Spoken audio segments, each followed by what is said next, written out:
Surfons intelligent, c'est la COP 21 en ce moment, et si je changeais un truc, moi aussi, à mon niveau. À part faire le tri et pas mettre la lumière dans l'escalier, ce qui est assez dangereux, soit dit en passant. Alors, impact positif sur le climat et l'environnement au quotidien.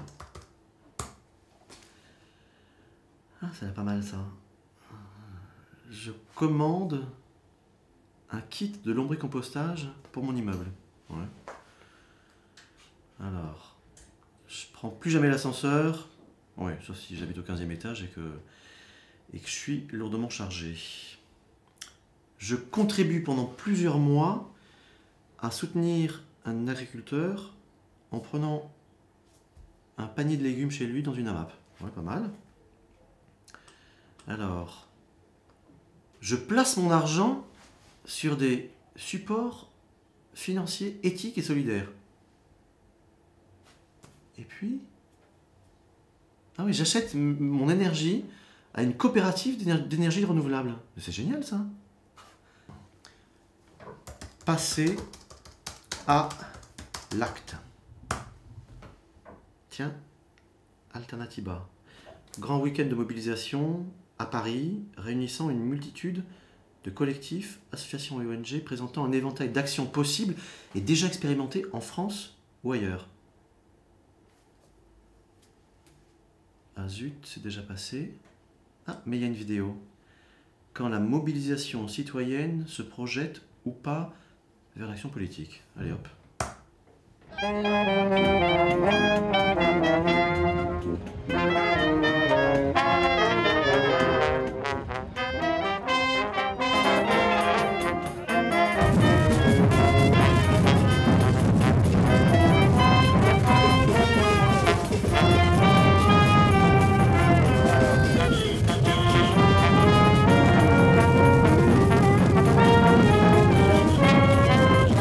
Et on travaille avec la participation citoyenne pour la récupération et l'activation des espaces publics délaissés, marginaux, oubliés.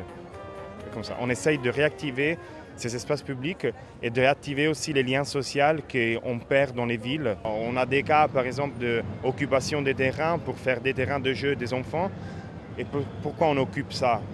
Parce que la politique veut faire le 500e grande surface et on n'a plus besoin de ça. Et quelle est dans ce cas-là l'articulation, comment vous la pensez avec le politique ? Alors moi je pense que ce n'est pas nous qu'on doit aller vers la politique, c'est la politique qui doit aller vers nous. Mais pas nous en tant qu'association, nous en tant que citoyens, parce que nous on est citoyens avant qu'être une association. D'accord, mais et votre rapport par rapport aux partis politiques, est-ce que vous dites tous les mêmes ? Ou est-ce qu'il faut à un moment donné passer par la politique malgré tout c'est incontournable? Ou est-ce qu'il faut inventer un autre système où il n'y aurait plus de politique telle qu'on la connaît aujourd'hui? Moi personnellement, je pense qu'il faut inventer un autre système. Ouais. Je pense même pas qu'ils sont tous les mêmes. Hein. Mais je pense que ce genre de démocratie comme ça, comme on la conçoit en Occident, il marche pas trop. Parce qu'il ne donne pas vraiment le pouvoir aux gens. Le problème c'est que souvent, les comités de quartier veulent sauver des espaces que la politique veut donner à des grands constructeurs. Et donc c'est ça le problème, c'est vraiment qu'à la fin tu te trouves antagoniste à un système qu'on fait partie. Et donc je vois un peu difficile là maintenant un dialogue avec la grande politique. Après, les mairies de villes, de quartier, ou les petites mairies, avec eux ça marche bien. Après, avec une grande mairie comme Rome, ça ne marche pas très bien, mais ça peut marcher avec les mairies d'arrondissement. Ça oui, parce qu'il est plus sur le terrain. Ecohabitat Groupé, c'est une association qui était déjà née il y a une trentaine d'années, sous une autre forme, et qui a repris du poil de la bête en se disant il y a des choses qui ont déjà marché il y a 30 ans, pourquoi est-ce qu'on ne donnerait pas un coup de pouce à des nouveaux projets, des gens qui ont envie de vivre autrement?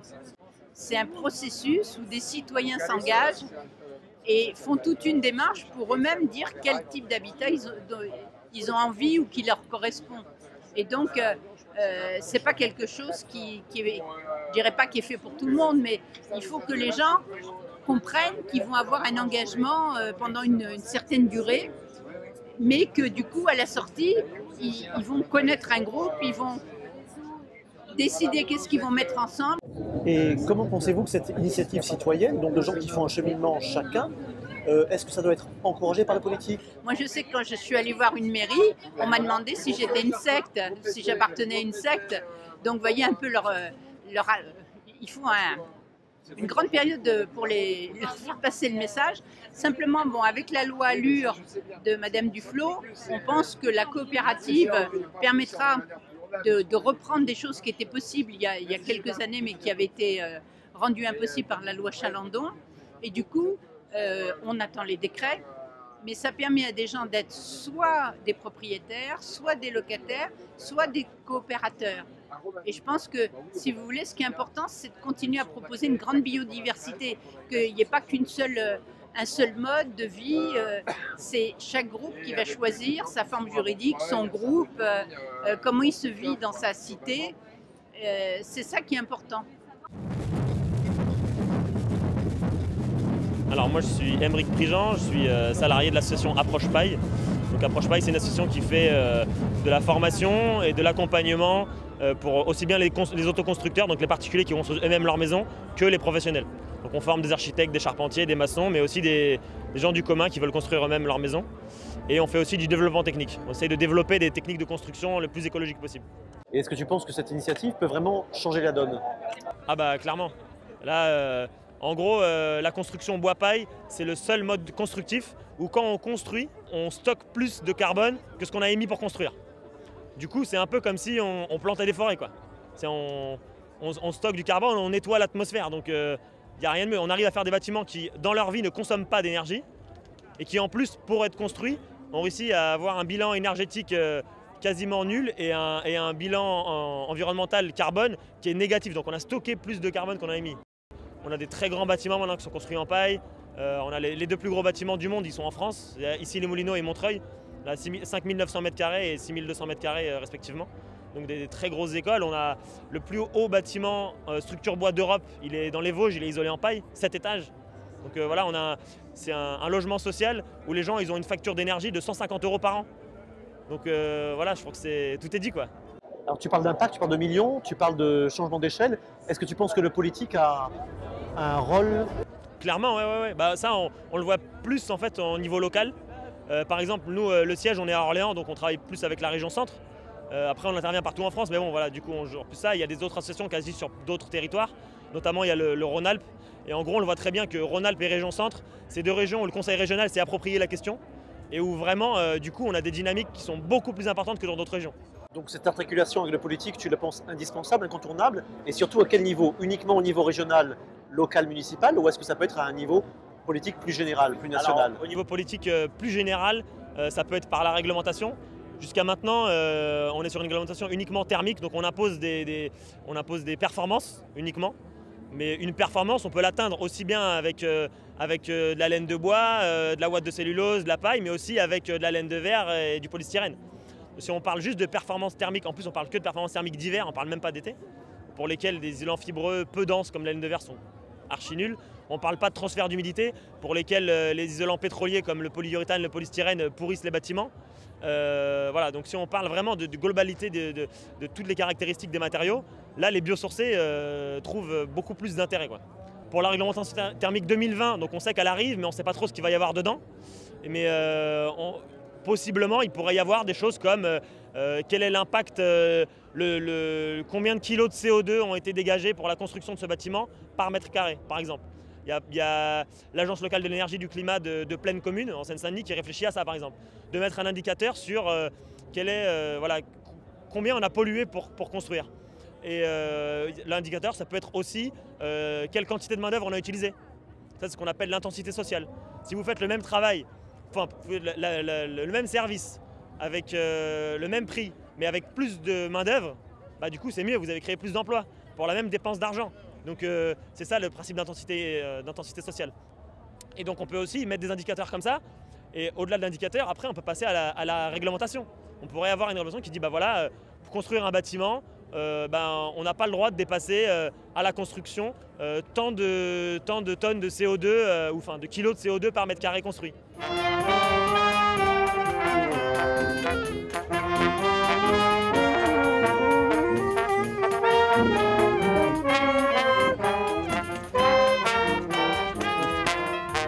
Bonjour à tous, je m'appelle Sébastien, je travaille pour Vox.org. Alors Vox est connu pour avoir établi le premier comparateur neutre et impartial de programmes politiques. Alors comment on fonctionne? On a des volontaires partout à travers la France qui nous font remonter les programmes et nous on les met en ligne et on les range dans des catégories et des sous-catégories. Donc différents thèmes du style environnement, éducation, culture, et ça permet de pouvoir juger les candidats sur leurs propositions et non sur la tête qu'ils ont sur les affiches. Et donc, est-ce que tu penses que cette initiative peut changer les choses? Est-ce qu'elle a déjà changé les choses? Alors elle est en train de changer les choses, j'en profite d'ailleurs pour en parler. On est nominé au Google Impact Challenge, donc c'est un concours qui est organisé par Google. Et si Google nous a présélectionnés, c'est l'une des raisons, c'est parce qu'on est en train de changer la façon dont les citoyens peuvent s'impliquer en politique grâce à la technologie. Nous, on est persuadés qu'Internet peut favoriser au contraire l'engagement citoyen. Et c'est grâce à ce genre de comparateurs et de structures assez innovantes qu'on va réussir à créer une société meilleure. Carrément. Et donc vous, est-ce que vous êtes en contact avec les politiques directement? Est-ce que c'est uniquement à travers vos observateurs que... Alors on évite d'être en contact avec les politiques dans le sens où nous, ce qu'on met en avant, c'est notre impartialité. Et ça nous arrive cependant des fois d'être obligés de communiquer avec eux, mais c'est uniquement, par exemple, dans le cadre de la COP21, là on a établi un comparateur qui permet de comparer les positions de chaque parti politique en France sur la COP21. Et on avait des propositions pour tous les partis, à l'exception des Républicains, qui n'ont fourni absolument aucune proposition. Donc on a appelé le standard des Républicains pour leur demander quelles étaient leurs propositions. Mais c'est que en dernier recours qu'on fait appel à eux si on n'a rien trouvé sur les propositions qui nous intéressaient. En tout cas, dans l'idée de départ. Dans l'idée de départ, on ne fait pas appel aux politiques. On compte sur nos volontaires et sur éventuellement même des militants qui veulent rentrer les programmes. Mais je tiens à préciser que les volontaires et tout le monde qui rentre les programmes sur Vox.org sont vérifiés et double vérifiés par notre équipe ici à Paris. Donc il est impossible pour un militant d'un parti X de rentrer des propositions qui n'existent pas, parce que tout est vérifié et tout est référencé. Par contre, dès le départ dans Vox, vous êtes, je vois le slogan « On va enfin aimer la politique », vous êtes persuadé qu'il faut en passer par la politique pour changer les choses? Nous, ce qu'on a constaté à Vox, c'est que si les jeunes... nous, notre target, c'est les jeunes. On a constaté que si les jeunes sont si peu impliqués en politique, l'une des raisons principales, c'est le manque d'informations. Donc grâce à nous, et grâce à notre plateforme, toutes les informations qu'on peut avoir sur les propositions des candidats sont réunies dans un même endroit. Et c'est un accès facile, intuitif, et qui au final permet de mieux comprendre les enjeux démocratiques. Je m'appelle Benoît et je milite pour Attac. Attac, c'est une association qui a été créée il y a une quinzaine d'années pour promouvoir la taxe Tobin et qui globalement milite pour la régulation des marchés financiers et contre la financiarisation de l'économie. Et ça fait quelques années également qu'elle s'implique beaucoup sur les questions climatiques, où on pense qu'il faut faire une transition vers un nouveau système de développement qui soit plus sobre, plus égalitaire et plus démocratique. Et comment donc vous pensez à Attac, l'articulation avec la chose politique, la vie politique, le politique en général? Je pense qu'aujourd'hui, il y a deux moyens de faire bouger la société. Il y a la prise du pouvoir, ça c'est le rôle des partis politiques d'aller se présenter aux élections et de faire évoluer les choses. Et puis il y a la mobilisation de la société civile. Et aujourd'hui, Attac contribue en essayant de faire passer un message dans la société, de la mobiliser et de pousser un peu les dirigeants, que ce soit les dirigeants économiques ou les dirigeants politiques, à faire évoluer leurs pratiques et l'organisation de la société. Alors pourquoi je suis assis sur cette chaise ridicule avec ce chapeau ridicule et toi avec ce collier ridicule? Tout à fait. Parce qu'en fait, on mène une campagne contre les paradis fiscaux en ce moment. Donc en fait, l'évasion fiscale en France, c'est entre 60 et 80 milliards d'euros qui manquent dans les caisses de l'État à la fin de chaque année. C'est entre un quart et un tiers du budget de l'État. Donc on pense que cet argent il serait plus utile à financer l'éducation, le modèle social, la transition écologique. Et du coup, on va faucher des chaises dans les banques et on les rendra aux banques le jour où elles rendront au fisc l'argent qu'elles ont contribué à évader dans les paradis fiscaux. C'est pour ça que tu es assis dans notre espace d'évasion fiscale sur une chaise qui vient de la BNP Paribas Boulevard Voltaire. Très bien, alors c'est clair, on va la filmer cette jolie chaise tellement elle est belle. Ouais, ça marche. C'est ça, elles sont pesant d'or. Alors elle vaut ce qu'elle vaut, mais surtout elle vaut le symbole que c'est. Et on sera très heureux de la rendre à la BNP Paribas quand elle aura rendu l'argent qu'elle a volé aux contribuables.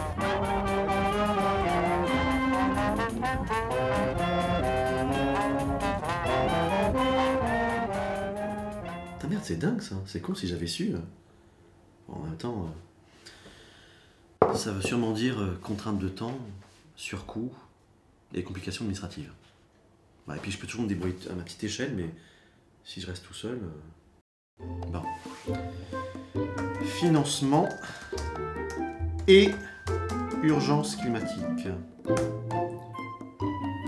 Tiens, 1000 milliards pour le climat, c'est quoi ce truc? 1000 milliards, non mais c'est... Il manque pas d'air les mecs, c'est énorme comme ça. Quasiment ce qu'ils sont en train de donner aux banques en ce moment. Soyons ambitieux, voyons la vie en grand. Bonsoir mesdames et messieurs, merci d'être venus si nombreux à cette conférence inaugurale d'un cycle que nous allons consacrer au thème de l'environnement, mais pas que. Ce sont donc Laurent Vincent et Arthur Keller de la Commission thématique nationale environnement de Nouvelle-Donne, auxquels je vais laisser la parole pour dérouler le fil de leur exposé. Donc si vous le voulez bien, on va commencer et on va rentrer dans le vif du sujet. En fait, on entend beaucoup de choses sur le climat, on nous en parle beaucoup, mais dans les médias grand public, on entend souvent n'importe quoi, ou en tout cas des bruits qui sont un peu dissonants. Donc voilà, la science est claire sur le fait qu'il y a un réchauffement climatique, sur ses origines humaines, et sur le fait qu'il y a c'est uniquement par la modification des actions humaines, des activités humaines, qu'on peut éventuellement réussir à changer tout ça. Et elle est également extrêmement claire sur l'imminence de problématiques qui sont globales et sur donc l'urgence de l'action. Je pense qu'on a un retardataire. Oui, on est dans un monde un peu strange, c'est-à-dire on continue à nous parler des 2 degrés comme un objectif qu'il faut respecter. On ne peut pas aller au-delà de 2 degrés Celsius de réchauffement de la température globale depuis la période pré-industrielle. Donc on nous parle de ces 2 degrés. C'est un discours qu'on entend en permanence, et en parallèle, on a un nombre croissant de scientifiques, un nombre croissant de climatologues qui nous disent que finalement 2 degrés, c'est trop, il ne faudrait pas aller aussi loin, ça serait déjà assez cataclysmique, donc 1,5 degré, il faudrait peut-être même 1 degré.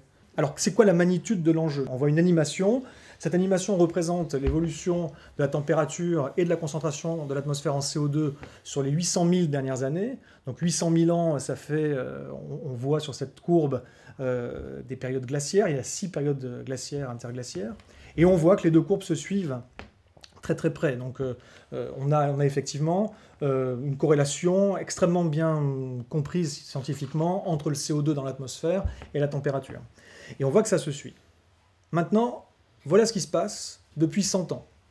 Vous pouvez voir là, c'est la concentration en CO2 dans l'atmosphère. Donc ça, today, aujourd'hui 390, c'est même plus, on a dépassé les 400 parties par million de concentration, et on va tout droit, quoi qu'on fasse, on n'y échappera pas, vers plus de 500, plutôt au minimum 550 parties par million. Donc on voit un petit peu sur cette dernière image de l'animation ce que ça représente comme disruption. Il n'y a jamais eu une concentration atmosphérique en CO2 supérieure à 280 parties par million depuis 800 000 ans, et là on va vers le double, clairement. Qu'est-ce qui se passe? Est-ce que la température va suivre? Si ça suit, qu'est-ce que ça représente en termes de degrés de réchauffement? On est à peu près sur la même différence de température que ce qu'on voit là, qui est la différence par rapport à il y a 12 000 ans, où il faisait 5 degrés de moins sur Terre, et c'était une période glaciaire. 5 degrés de moins, c'est ça. C'est une Europe, comme vous pouvez le voir, qui est plongée sous 2 à 3 km de glace jusqu'à à peu près la latitude de Paris. Et en dessous, on a de la toundra, et puis la moitié de la France, c'est de la steppe sèche. Donc voilà ce que c'est une différence de 5 degrés. Cette différence de 5 degrés-là, par rapport à aujourd'hui, elle a mis 4000 ans à se faire, plus de 4000 ans. C'est parfaitement documenté dans les carottes glaciaires. Alors que notre changement, s'il se produit de 5 degrés, à peu près, il ne va pas prendre 4000 ans, mais 150 ans. D'où proviennent ces émissions de gaz à effet de serre?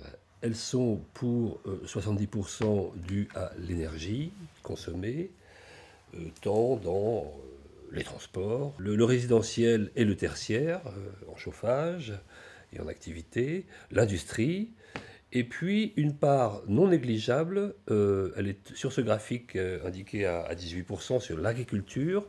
En réalité, probablement plus, les travaux du GIEC l'indiquent plutôt à 24%. Ça nous a conduit à faire des propositions, essentiellement organisées sur des projets concrets, et en particulier, l'accent sera mis sur les bâtiments, le transport et l'agriculture. La slide suivante montre deux courbes qui sont en bleu la croissance annuelle du PIB depuis 1965, donc sur les 50 dernières années en fait, et la croissance de l'énergie primaire consommée.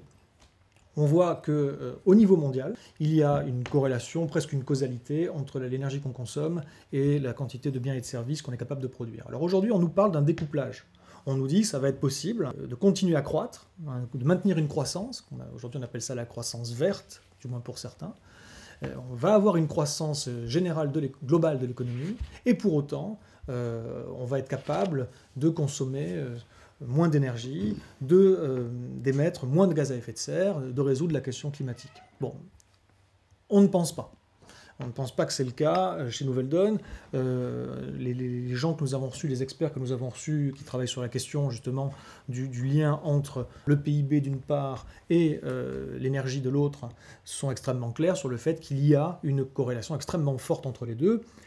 Et que même si par l'efficacité énergétique, on est capable de faire plus en consommant moins d'énergie, on est aussi capable, à quantité d'énergie donnée, de d'émettre un peu moins de gaz à effet de serre. Ça, c'est la question, notamment la transition vers les énergies renouvelables dont on parlera après.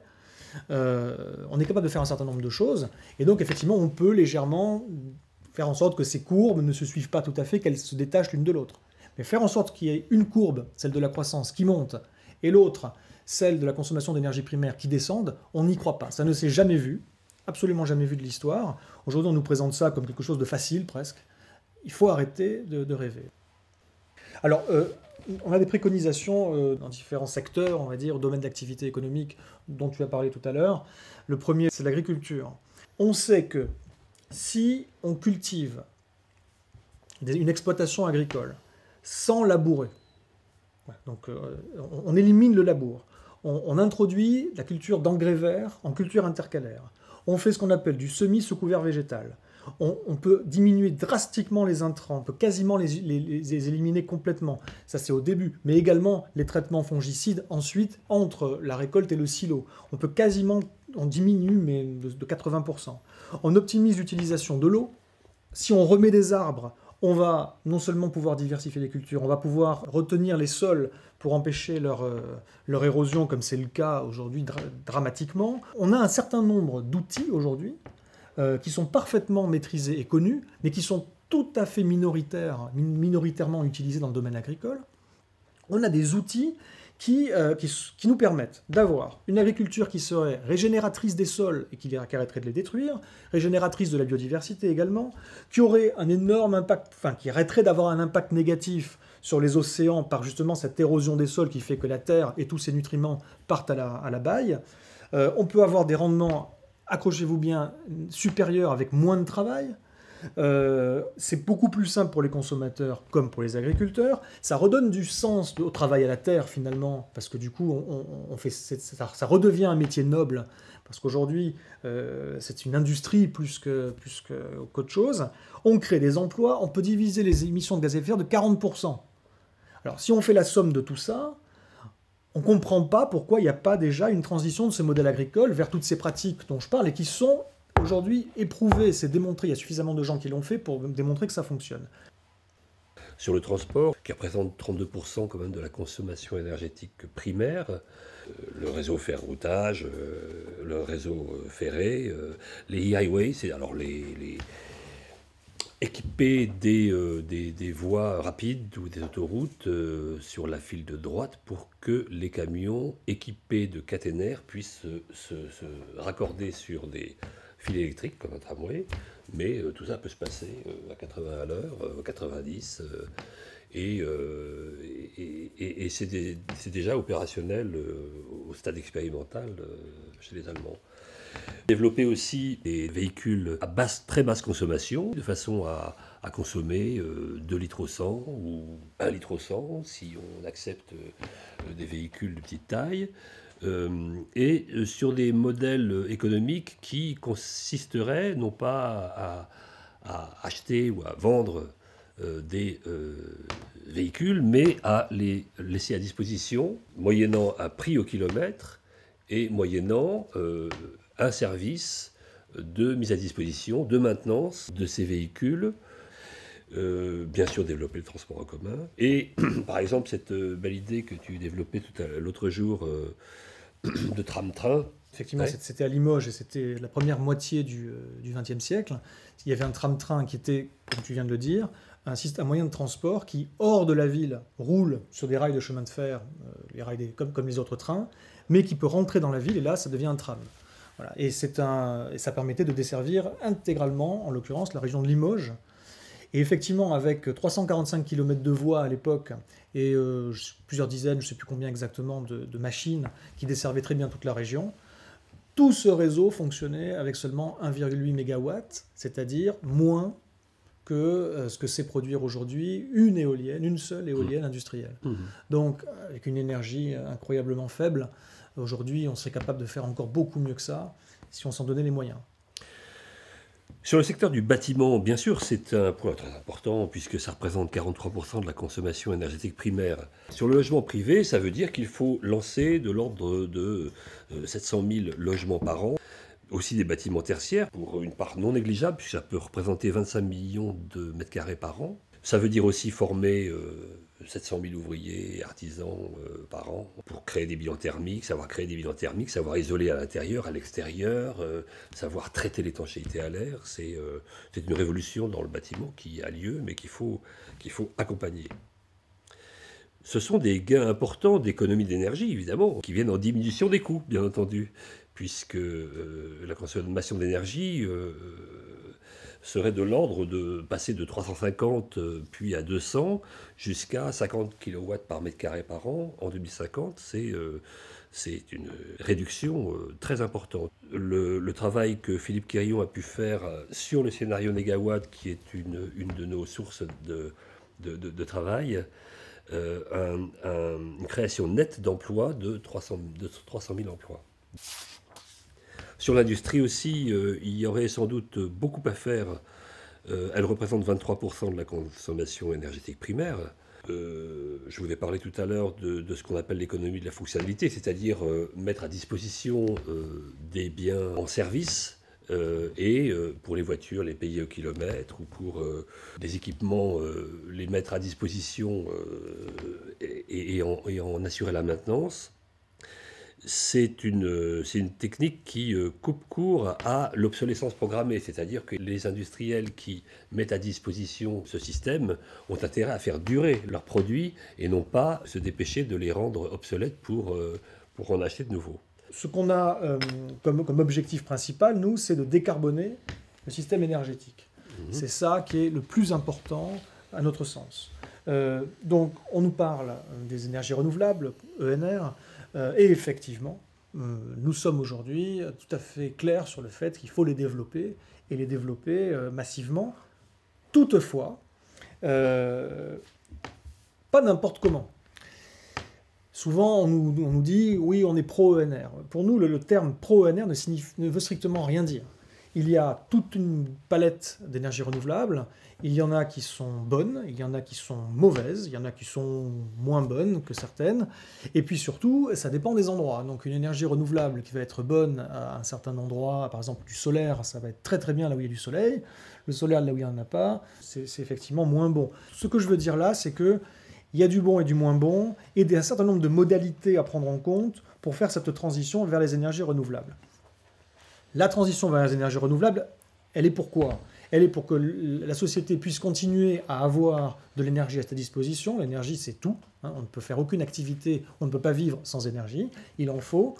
Donc, puisse continuer à avoir sa fourniture d'énergie, alors qu'on arrive à des limites, pics pétroliers, dont on parlait tout à l'heure, à des limites sur la disponibilité de certaines sources d'énergie. C'est pour ça qu'on va vers les énergies renouvelables.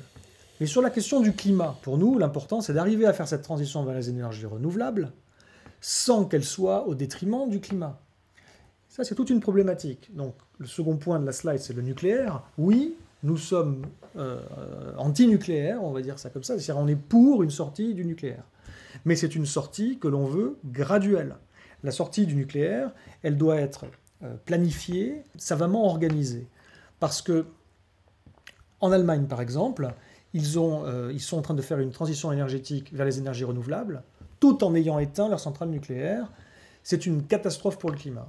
C'est littéralement une catastrophe pour le climat, parce que du coup, ils n'ont pas assez d'énergie là maintenant tout de suite, donc ils sont obligés de recourir massivement aux fossiles. Donc c'est du charbon et c'est du gaz naturel. Et c'est une catastrophe au moment où on aurait précisément besoin qu'on diminue les émissions de gaz à effet de serre. Elles sont drastiquement augmentées.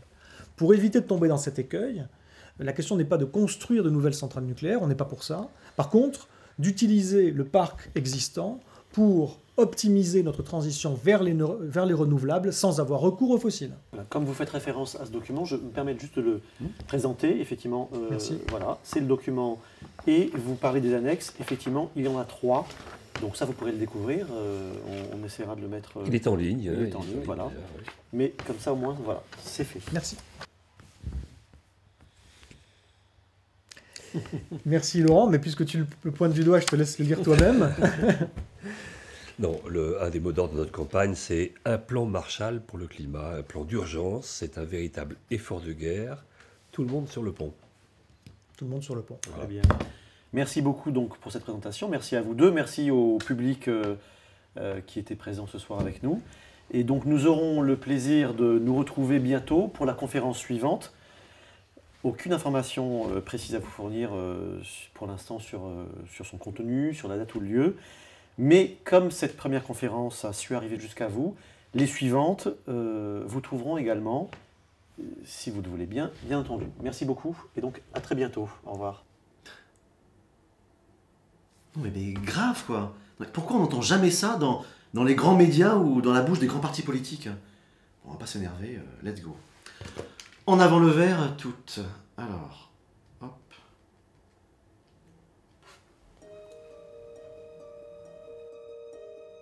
Ouais, Joe, ouais, salut. Ouais, écoute, je viens de voir un truc dément sur internet. Oui, en lien à la COP21 et l'environnement et tout ça. Écoute, je te fais un petit mail, je te mets les liens et